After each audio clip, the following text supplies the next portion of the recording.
Welcome back to iGen Politics. This is a podcast that makes politics engaging and relevant for all generations. This is Victor Shi. And I'm Jill Wine-Banks. And today's hashtag Jill's Pin is from my alma mater, the University of Illinois at Urbana-Champaign.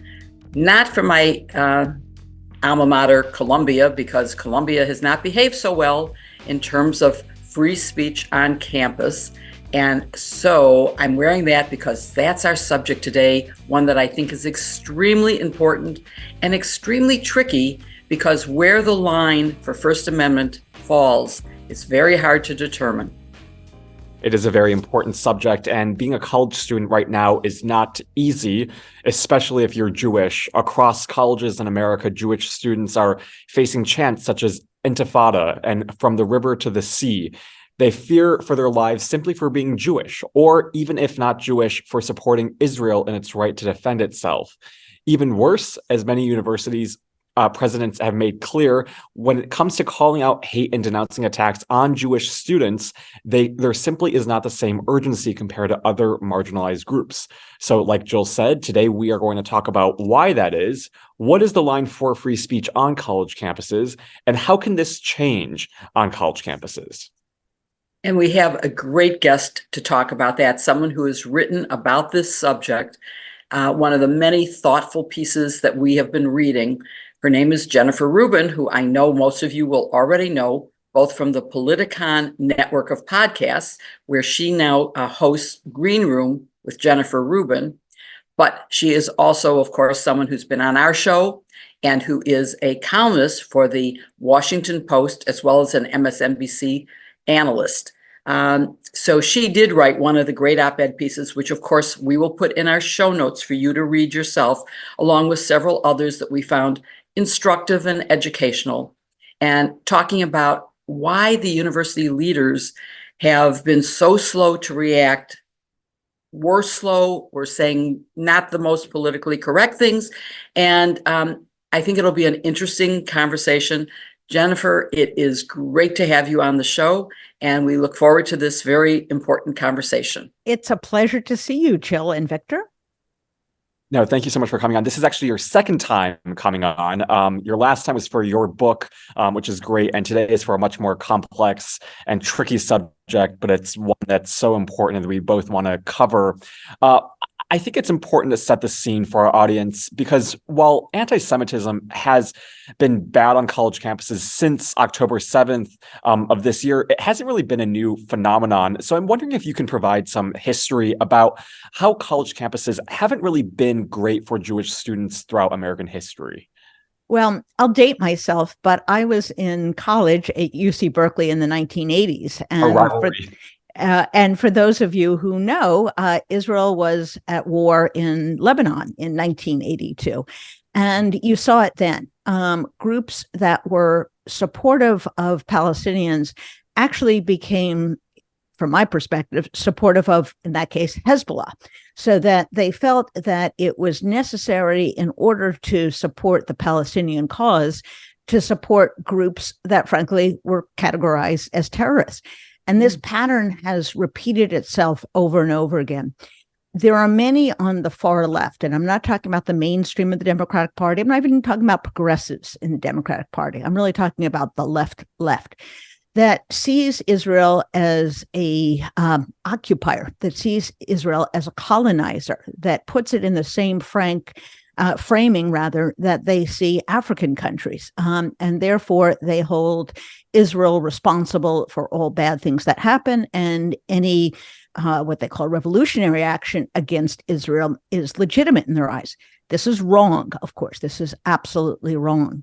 The Jewish people have a history in the region going back thousands of years, and we just celebrated Hanukkah, which goes back hundreds and hundreds and hundreds of years to the temple. That's the temple in Israel, where Jews found the oil that we celebrated at Hanukkah time.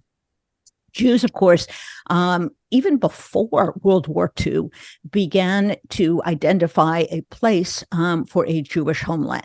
And the Zionist movement actually began in the late 19th century. Theodor Herzl was the leader. And from then, Jews began to return to their ancestral home. And they didn't invade, they didn't come with guns, they purchased land, and they began setting up what we now know to be kibbutzim, and began to create a society there. After World War II, of course, the British, who had controlled the area, had been given a mandate after World War I, turning the region over from the Ottoman Empire to the British, really wanted to get out. And the Israelis, in the wake of the Shoah in World War II, felt it especially necessary to create a safe haven for Jews. And so what the UN did, and this history is very important, is it created two states for two people, an Arab state and an Israeli state.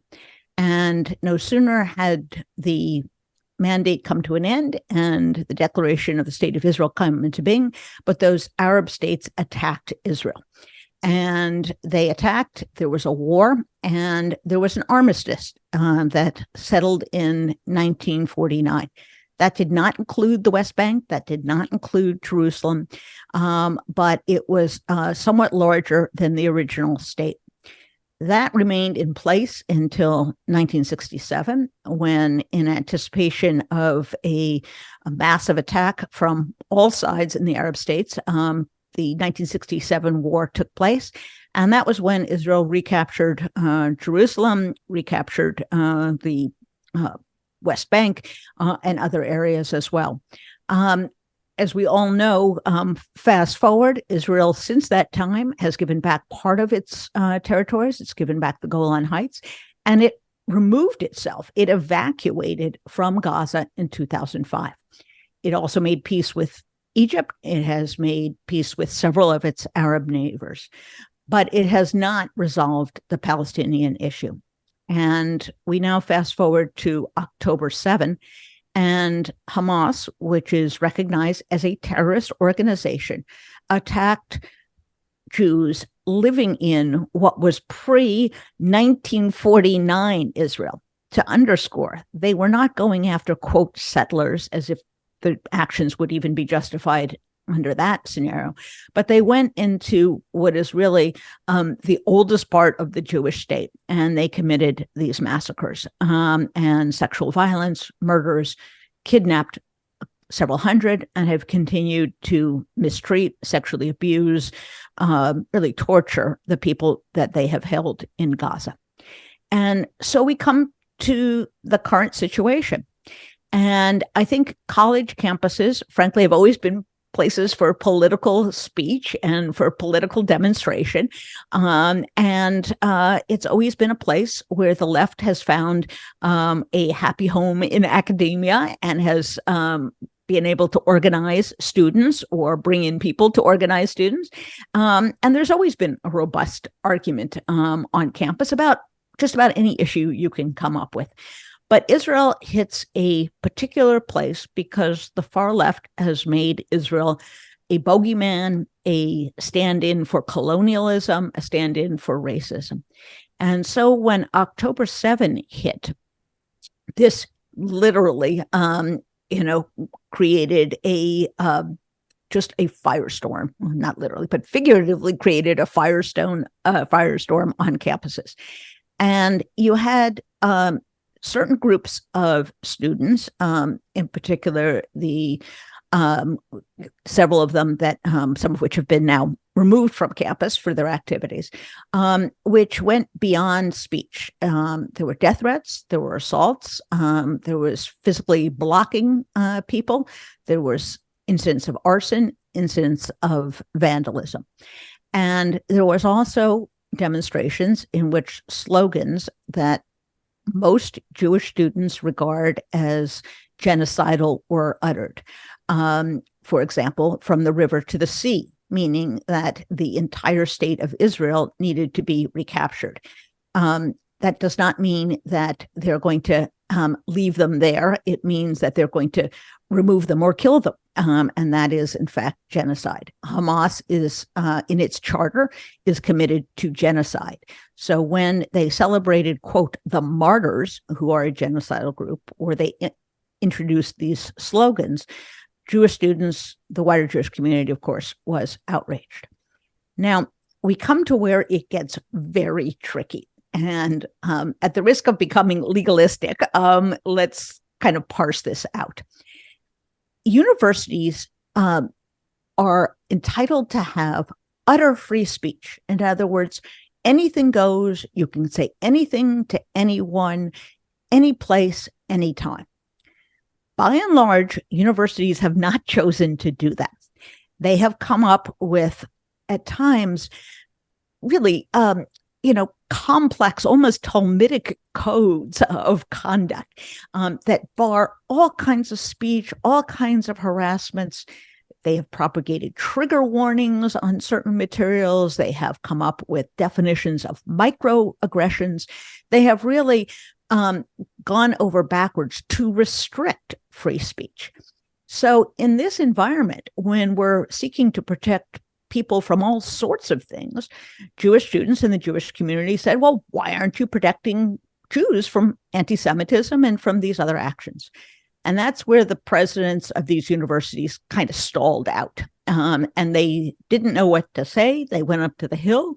They kind of froze. They couldn't really figure out why their speech code would denounce a whole bunch of stuff and not anti-Semitism. And then led to the resignation of one of the presidents of Penn, who, by the way, had difficulties well before that hearing. There was a whole series of incidents in which she did not react appropriately to anti-Semitic speech, according to many on the campus. And the other president survived, but there has now been this hullabaloo. Just to make things even more complicated, I'll add one last wrinkle, and then we can plunge in. There is a law on the books, Title VI, which says that universities must prevent discrimination, harassment on a whole list of factors: race, religion, gender. And the Department of Education, long before this incident, included ancestral origin. And that includes your Jewish identity, your Jewish faith. So if those things are protected, why weren't the universities protecting against discrimination, harassment, and all these other things? And that gets to the heart of the issue, which is what's speech, what's not speech, what should campuses allow, what should they disallow? And we put that in the larger framework of a horrendous uptake in anti-Semitism around the country. The latest indication is since October 7, there have been over 2,000 incidents, including threats, vandalism, assaults. And so this takes place, obviously, within a larger cauldron of issues and obviously robust debate about the war itself. So that's the long version of how we got to where we are. A long but very fascinating and very accurate history that I think is, when you use the word context, which was a very bad word for the presidents to use, and we can talk about that. But in this sense, setting the context of this discussion is important. And you used one word that sets me off. And I'm not that sensitive to words, but there's been a lot of use of the word occupation. And when they say occupation in the context of Gaza, there is no Israeli occupation of Gaza. Gaza is ruled by Hamas, which, by the way, hasn't bothered to have elections for 16 years. But anyway, they are in charge, and there is no Israeli presence there. So we cannot talk about occupation in Gaza. You can in the West Bank. And I suppose some of the protesters are saying that Israel is occupying Israel, which, as you pointed out, is for many hundreds of thousands of years has been a Jewish homeland. I mean, if you go back to the Bible, that's the Jewish homeland. So I just want to point out to everyone that the word occupation should never be used in the context of the Hamas attack on Israel on October 7th. And you've given some very good examples of the attacks that go beyond speech, because you've raised the question.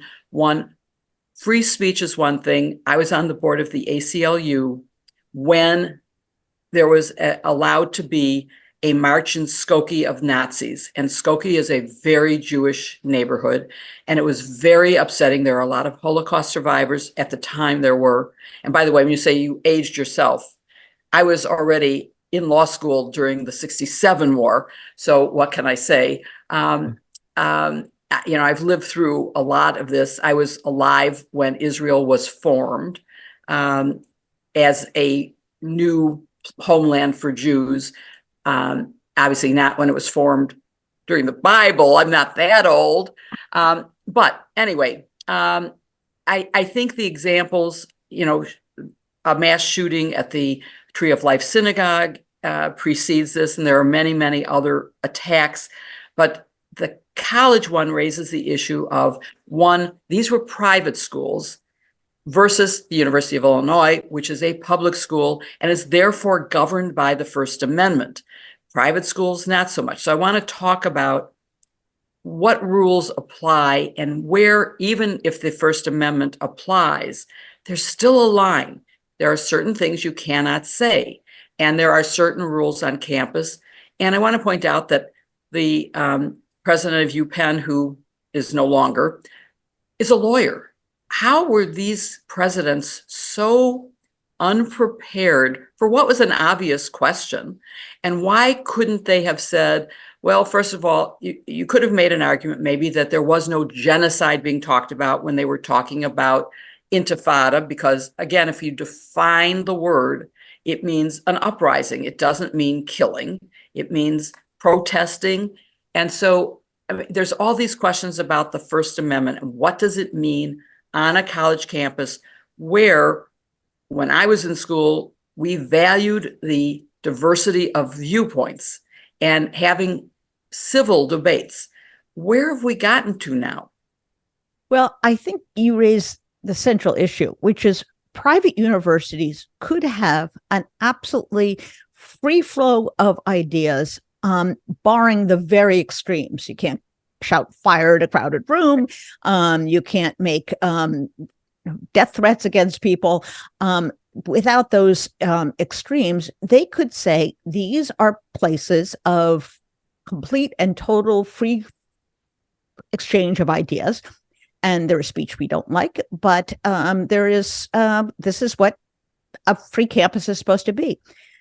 The private universities in this country have rejected that, and they may regret it now, because once they went down the road of saying, well, we don't like this kind of speech and we don't like that kind of speech, and we're going to go beyond the normal definitions of discrimination, we're going to go beyond the normal definitions of harassment that have been defined in employment law and accommodation law.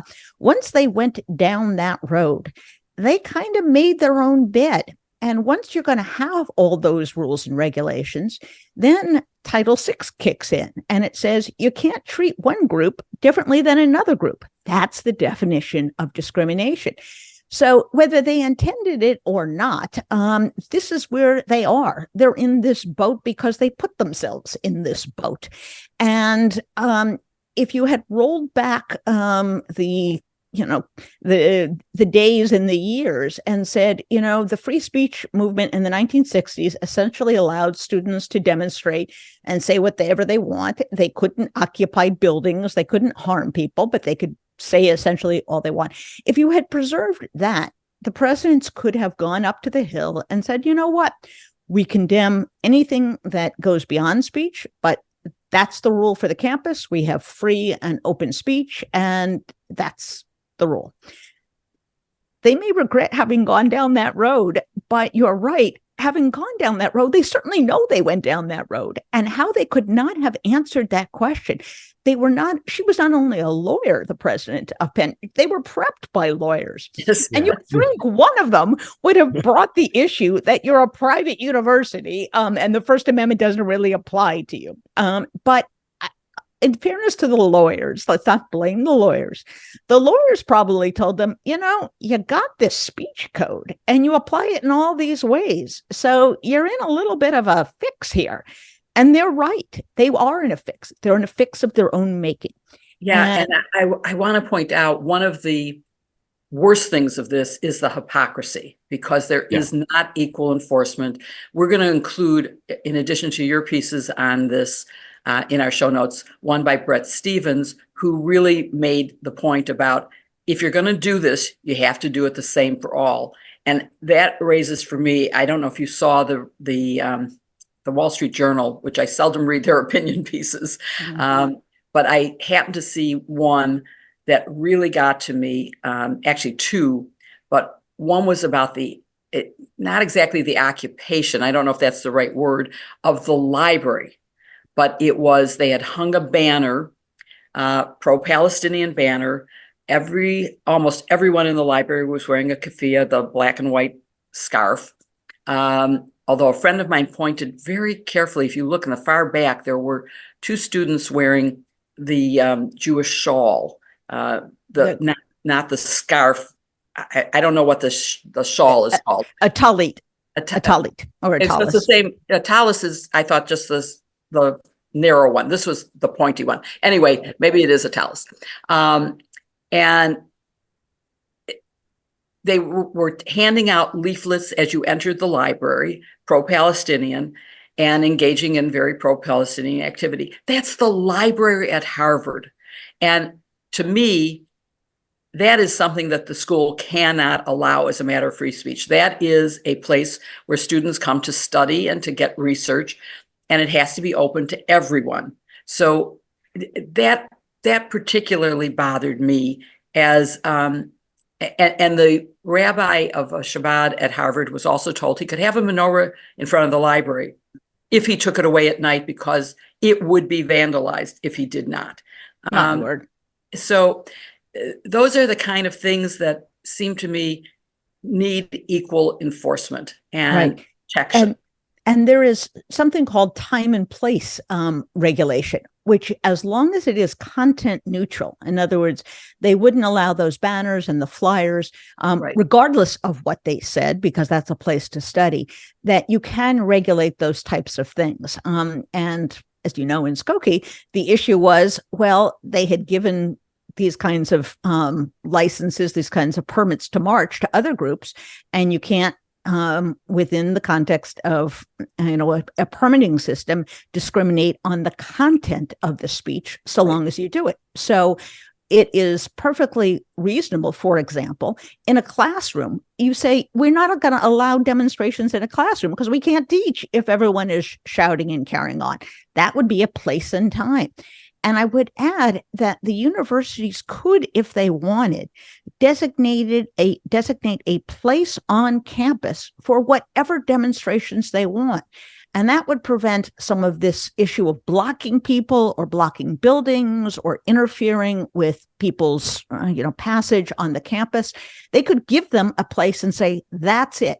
And if you don't want to be exposed to it, you walk around it. And if you want to be able to demonstrate, that's the place you're going to be in. And they do this, by the way, at presidential conventions, at the RNC and the DNC. They put a whole pen out there and they say, go for it. And that way they don't interfere. They don't pose a security issue. They don't block people. You don't have issues of trespassing and all the rest. And it works out pretty well. Again, universities have not chosen to do this. But just before we went on, we were talking about the difference between public and private universities. It's very interesting that public universities have not had these huge issues. Now, part of the reason I would suggest is geography. If you look at the map of anti-Semitic incidents, they tend to be grouped in the Northeast, in California. And that's because that's where the major Jewish population centers are. The protesters go where the Jewish students are. They don't go to University of Wyoming. There are very few Jews there, which kind of raises the question, what are they really doing? Are they there to protest against American Jews, or they're there to protest in favor of whatever they're protesting for? You would think that University of Wyoming, they'd be just as interested in spreading the message as they would on Harvard, but they don't. So part of the explanation is that many state schools, and remember, they're state schools, land grant schools, all over the country have not had the issue because, frankly, the pro-Palestinian groups don't bother to demonstrate and make this an issue where there are not Jewish students. And that tells you something, by the way, about their motive, because when you're protesting against Jewish students because of something Israel did, that is the definition of anti-Semitism. But let's leave that alone. There have been other campuses where there were demonstrations, but they were handled rather well. The University of Michigan, the University of, I believe it was Syracuse, that they have drawn some lines. They've said, we as the university condemn what has happened on October 7. You want speech? Fine, but we're not going to be threatening one another. We're not going to be interfering. And essentially the issue kind of died down. They set some important ground rules. They drew some lines, and people then kind of went around their business. So I think it's possible to navigate this path. You just have to decide whether you're fish or fowl. If you're fish, if you want to have free speech, you have free speech. And if you're not, you're going to have to be able to apply it in all these other ways. And I think universities haven't decided what they want to be when they grow up. They don't know what they want to be. Do they want to be bastions of correctness and not speaking things that would upset other people, which leads us down a very bad path? Or do they want to be places of robust free speech, which means you allow a lot of speech that is hurtful, that's insulting, that's wrong, and that's the price of free speech in a free society? And that's, of course, what I feel like colleges should be. Jill and I were both in Chicago, and Chicago is known to have a very, very free academic campus where they don't really, I think it was a couple of years ago, they sent out a letter to students saying that they don't support trigger warnings. They don't condone these creation of intellectual safe spaces. So, that seems to me what college campuses should be about. But I want to ask you about those college presidents that we heard from a few weeks ago, from UPenn, Harvard, and MIT. Like Jill said, since then, the UPenn president has resigned. Do you feel like the other presidents should resign as well? No, I don't. And I think that for both a sort of legalistic reason as well as a broader policy reason. The legalistic reason is they really should not get into the habit of firing people when politicians squawk. That's a bad precedent, and you only encourage politicians to call for not only the firing of college presidents, but the firing of news heads, the firing of all kinds of things. And frankly, we've had enough of politicians trying to regulate speech and regulate academic freedom in this country. It leads to no good. We've seen it in Florida under Governor DeSantis. We've seen it with book bans and all the rest. So I don't want universities to reflexively fire people because a politician is telling them. The broader policy issue is we need somebody inside who has credibility with the academic community to figure this out and to act in good faith. I'll point to the president of Harvard, President Gay, who says, listen, I've learned a lot. I now understand. She didn't say it quite this way, but the fix we're in, because anti-Semitism is a form of discrimination and racism. So you need, who's going to reform these institutions? The issue is not who heads them. It's what their policy is going to be and what kind of environment they want to be. So unless you have people who have the confidence of the university itself, that is the donors, the board of trustees, the faculty, the students, you're never going to fix the problem. It's just going to be one tumult after another. And you make it personal. This has nothing to do with these particular people. It has to do with the institutions and the way they've set themselves up. The new president of Penn is going to have exactly the same problems as the old president of Penn until they figure out what they want to do. So I think I was relieved, frankly, that not all of them were forced to abandon ship.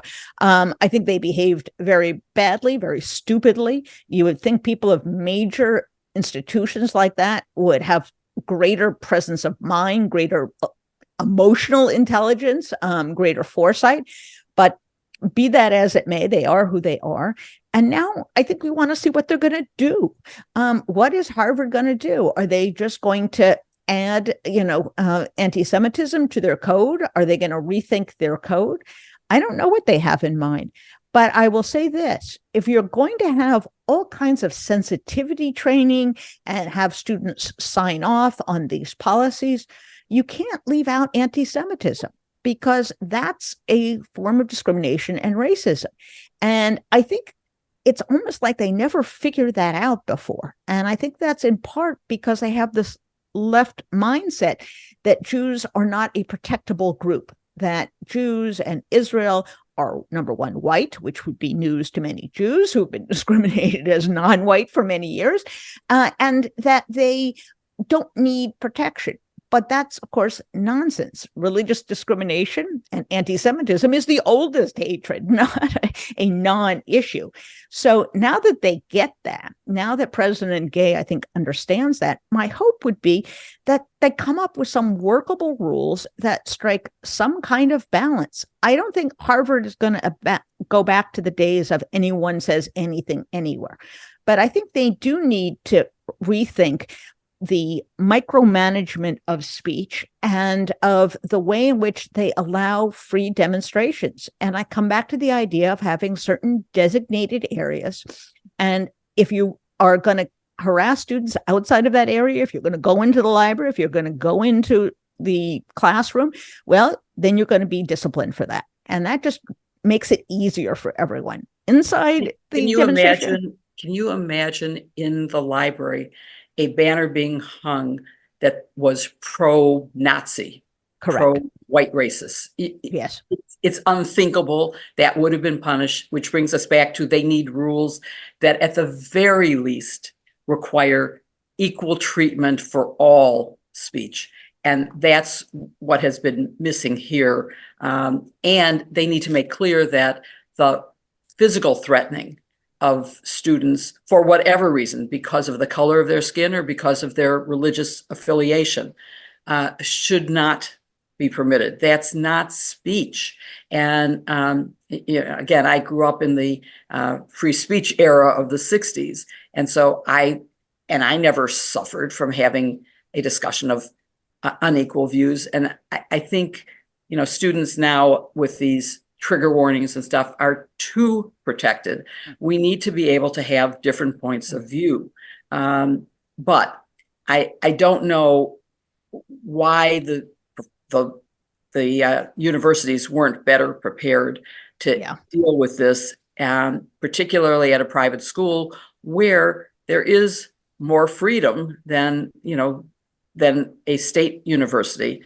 But let's get back to talking about how you develop rules that allow for equal treatment, and where the line should be on campuses for whether it's yelling fire in a theater or whether it's something that you just don't want to hear, you don't like it, but it's not going to cause an immediate threat, which is the clear and present danger test that we now have for the First Amendment.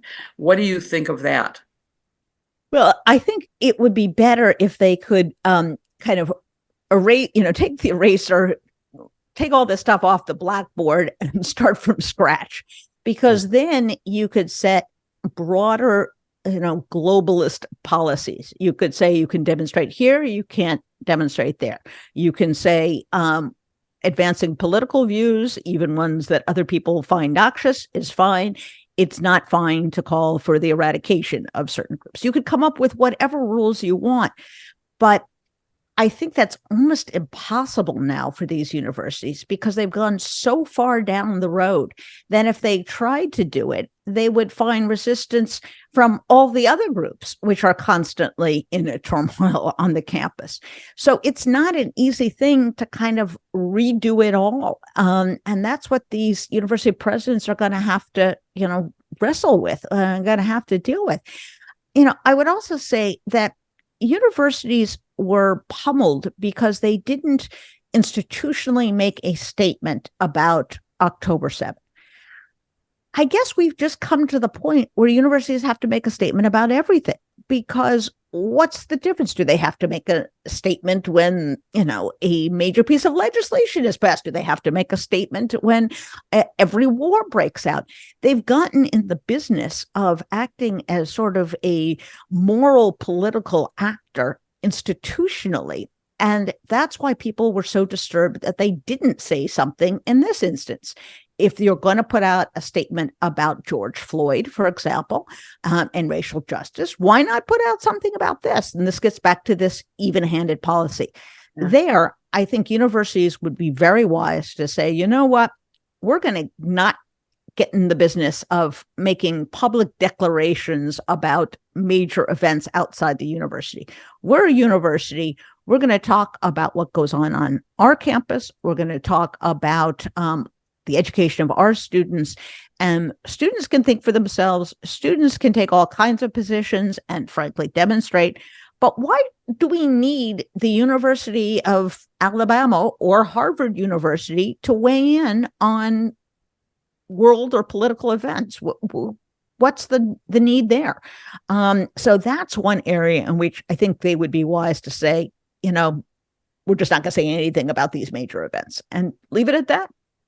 So I just want to follow up on that because, sorry, Victor. What about faculty? So let's say, I know Victor is taking courses in current events. So if you're in a modern history class, what happens there? Does the teacher address what's going on? Are the rules different for faculty speaking out than for students speaking out? Students are suffering. Law firms are not interviewing law students who spoke out pro-Palestinian, who wrote letters. So they're facing consequences. Should faculty face consequences?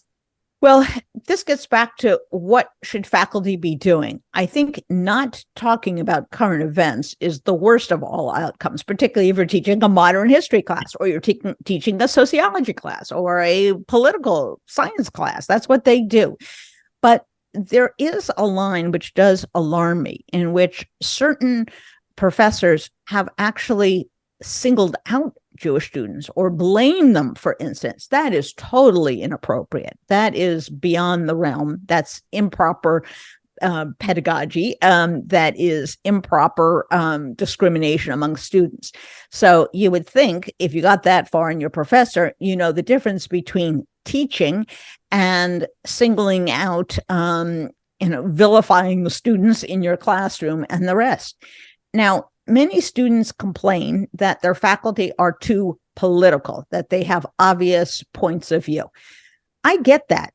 Sometimes you just want, the straight scoop, but that's what universities are about. People with all kinds of points of view teach all kinds of classes, and pretty soon students learn which classes have which points of view, and you can choose or not choose them. And many classes, remember, have none of these issues. And I want to stress this because I hear from people on college campuses all over the country, and they say, we don't have any of this. What are you all talking about? We don't have any of this. We just go to math class. We go to, history class. And that is right. What we're talking about basically is a very small cross-section of what they call elite schools. Some of them are private, some of them are public, but it is not the majority of campuses. Someone said there's something like no, it can't be 70,000. Must be 700,000 college students. Maybe that's wrong. But this involves like a tiny amount. The number of people who go to Ivy League schools and the elite schools that are not within the Ivy League, like Stanford, Berkeley, Chicago, that's a tiny percentage of the college campuses. So it's unique to those schools which have gotten themselves into these kind of political fixes. And, I do talk to people at, University of, Kansas, and they say, I don't know what you're talking about. Everything seems fine here. And they're shocked that this kind of stuff, has torn asunder other campuses.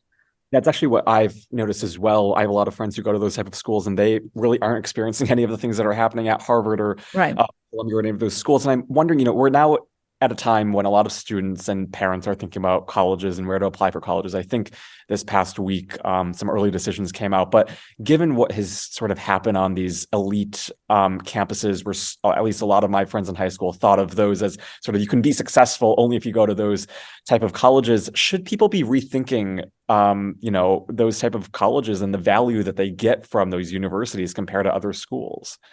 Well, I have gone through this process twice with my sons. I thank goodness it is behind me, because the whole process is miserable for a lot of reasons having nothing to do with this.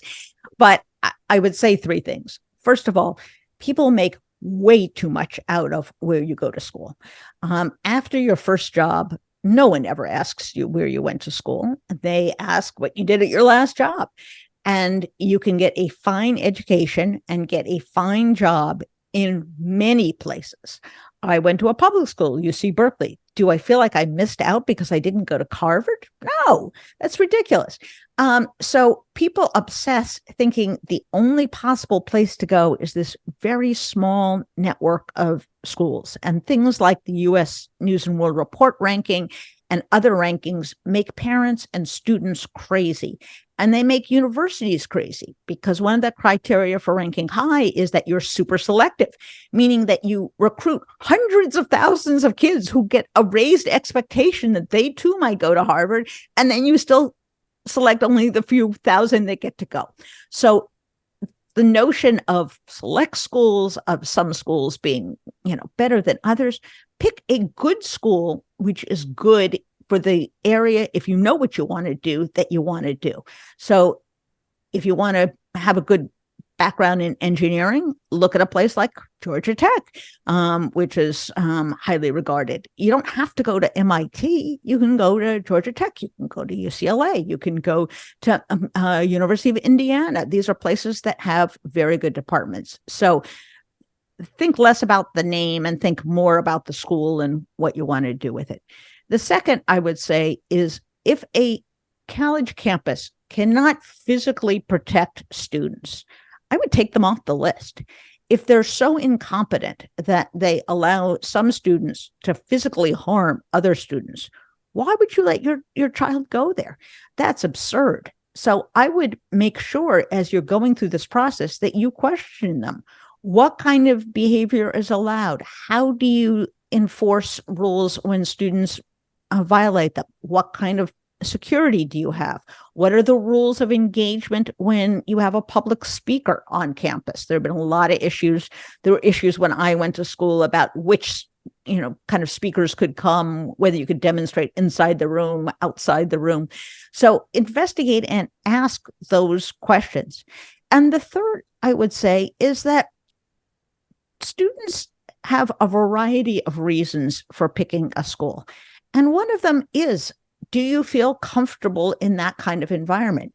If you're going to go to an Ivy League school, you better be prepared for this ethos. Every school has its own ethos. University of Chicago is a very kind of free market place, both in ideology as well as instruction. And that's going to give you a different environment. So you're not going to fight, you're not going to, unfill an ocean with a teaspoon. If you don't like the ethos of the places that you are looking at, don't go there. And you say, well, you shouldn't make these places off bounds. No one is saying you can't go there, but you should go in with your eyes open. If you're going to go to an Ivy League school, this is kind of what you're going to get. And if that bothers you, go to a different kind of school that we just talked about. It was equally good. So I think people have to exercise a little bit of common sense. And I think universities, if they get the message that they are turning off a segment of highly rated high school graduates, they may modify themselves a little bit. There is a marketplace of schools. And if if they get a bunch of turn downs, and basically as they follow up, they find out it's because you people are lunatics and don't let anyone say anything, or conversely, you people are letting, vandals run around wild, they may get the message. I think that's great advice. And, one of the things I also want to ask you about is, one of the things that seems to be driving a lot of the response from young people maybe is a lack of awareness about basic Jewish history, maybe critical thinking. Yes. I don't know. Like a recent poll I saw showed that almost a third of young people don't even know what the Holocaust is. How do we change that? Is it by teaching more history to people? Like, how can we get this to be different? Because that's concerning. I think that is absolutely right. And I think a large number of the students who were out there did not have the background that we've just talked about today. They see a demonstration, they see people are protesting for an oppressed group of people, and sure, I'll join in. Of course, I want all people to be free. So there is a huge knowledge gap. Frankly, there's a knowledge gap with Jewish students who don't know how to respond to this. So yes, I think there needs to be more education, better education. I think when colleges and universities send out these voluminous student codes and go through a whole introduction period, they need to address these issues. And I think it also comes down to our media and our public education. I think the news media has to explain these issues. What does this phrase mean to some people? What does it mean to other people? I think it would behoove some of the major outlets to go through the kind of history we just talked about, context, and they are so quick to just, pick out the issue of the moment of the second and give it a political spin, that they don't do their readers, their listeners, their viewers any kind of favors. And I think there are lots of ways public education happens.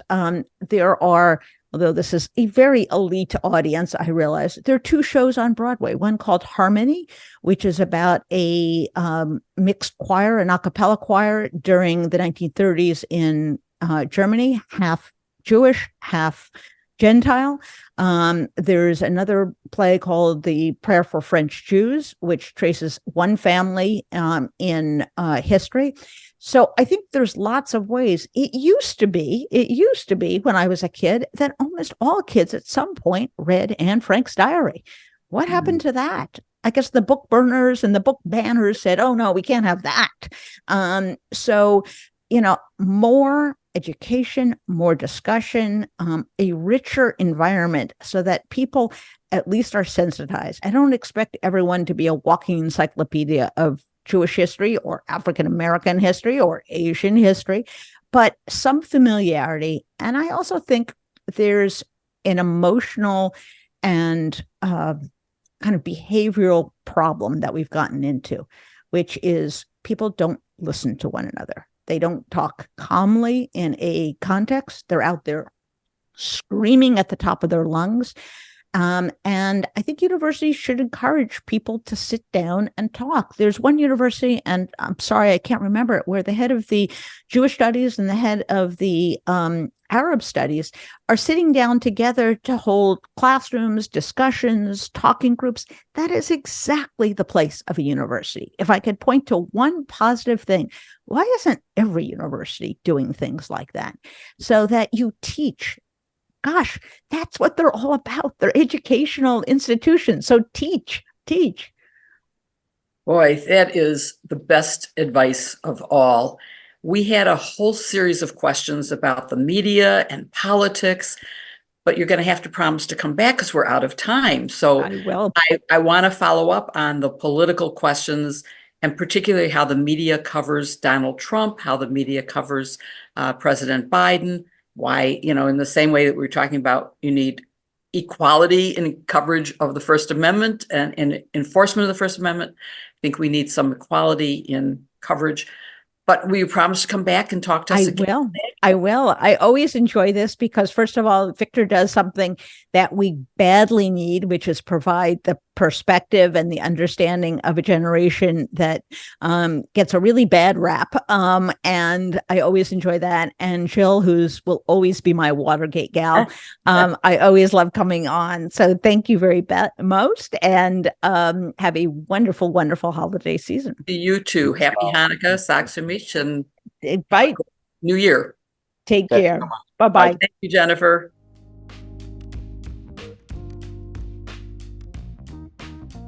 Jill, that was such a fascinating discussion with Jen Rubin and so important. And I want to pick up on something that she said at the end, which is the important stories that and books that many young people aren't reading. She mentioned The Diary of Anne Frank, which I have never read. But why don't you tell us about sort of your perspective on this? Because a lot of those narratives aren't really being told as much as they should be. Of course, it should. I think her point and her rendition of history was fantastic.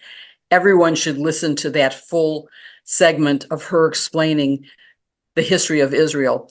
But yeah, I mean, I, of course, did read The Diary of Anne Frank and have gone to many Holocaust museums and memorials and Yad Vashem in Israel. I've been to concentration camps in Czechoslovakia, and one in maybe not Poland, I can't, one other country.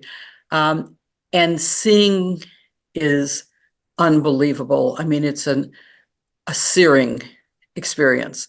But I've also seen many movies. I have relatives who had numbers tattooed on their arms from concentration camps.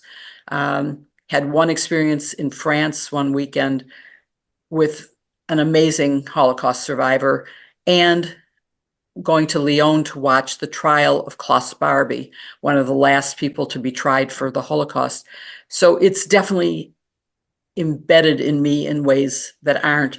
And a friend, I'm going to hold up a book for anyone who's watching, and also because it matches my orange blouse. Don't Look for Me by Anne Donovan. Anne and Danny are very dear friends in England. And his mother was a resistance fighter in World War II. And this is the story of Hetty, his mother, Danny's mother, and how she rescued with total bravery. So it's a great book. It just arrived as a Christmas present, and so I'm starting to read it. But Don't Look for Me by Anne Donovan is going to be on my list along with The Diary of Anne Frank. And yeah, I'm not surprised you didn't read it, but I hope that you will read The Diary of Anne Frank. And when I'm through with Don't Look for Me, I'll lend it to you. And it's a shame that it's being banned in certain states. I think it's in Florida. Any book that's banned is bad. Yes, exactly. But it also shows what a threat those sort of narratives are for people who do hold power. So it is, I think Diary of Anne Frank is definitely on my list. I'm also, I was talking to you, I read in high school this great book called All the Light We Cannot See, which has since and recently been rendered into a TV series on Netflix. And it's a great series, it's a dueling perspective between a blind girl and someone who's fighting for Germany at the time. And they end up uniting together, and it's a great narrative just about sort of that period of history that not a lot of people I think learn about anymore. So it's a great, if you want to read the book, if you want to watch the series, I think both versions are actually great. So take a look or watch at that if you want some good holiday watches.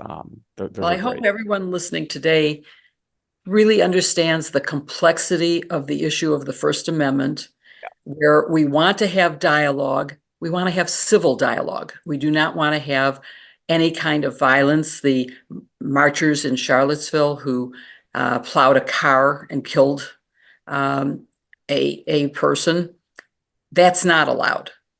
Speech may be allowed, and at which point speech becomes harassment or threatening or so disturbing that it can't, or disruptive. I mean, as Jen was saying, in the classroom, you have to have discussion. You can't have protest. In the library, well, I would say protest is a bad thing. That should be a space where everyone can come to study. So I hope everyone will think about what the universities could do to protect going forward, what they should have done in this instance, but more importantly, what they will do going forward. And I mean, I think I obviously went to a Big Ten land grant college, and I had robust discussions with diverse points of view. So I think that was good. I certainly did at Columbia in those days. the Vietnam War was still a big issue. And I just think we need the discussion. We need to be exposed. I learned in college reading Areopagitica, in the free marketplace of ideas, truth will out. And the only way we're going to understand is if we talk to each other and listen to each other. So that's something I hope our listeners got from today's show. Definitely. And we thank Jen Rubin for coming on our podcast this week. We will be off next week because of the holiday season, but we'll be back after the new year with another great episode of iGen Politics. In the meantime, please be sure to rate and review us wherever you follow your podcast. Find us there. You can also subscribe to us on youtube.com/Politicon, where you can also watch us in video format and see Jill's great pins and her great background. And she has some flowers as well that are worth seeing. They're great red. What type of flowers? Poinsettias. Of course, what's the holiday? And we do have a special show planned for the first of the year with Dean Obadilla and Max Brooks, who discuss, again, the same issue of Palestinian and Israeli. Max Brooks is Jewish and Dean is not. So it'll be an interesting discussion. And they've had exchanges, written exchanges that are fascinating. Definitely. So that'll be a great episode that you won't want to miss. We wish you and your family and your loved ones a great holiday season, a great new year. And as I say, we will see you next year.